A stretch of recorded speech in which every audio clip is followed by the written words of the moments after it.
What is HSG 245?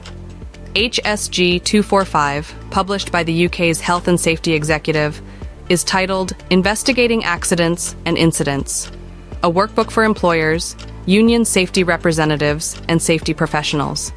It serves as a practical, step-by-step guide to help organizations conduct thorough and effective safety investigations.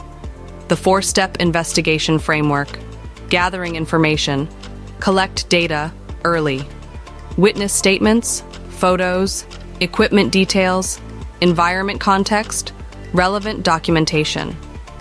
Analyzing information, examine facts impartially to identify what happened and why. Determine immediate, underlying, and root causes. Identifying risk control measures. Evaluate existing safeguards and identify gaps. Propose realistic measures aligned with legal requirements and best practices. Action plan and implementation. Develop a SMART action plan: specific, measurable, achievable, realistic, time-based. Communicate findings, monitor implementation, and trigger risk assessment reviews.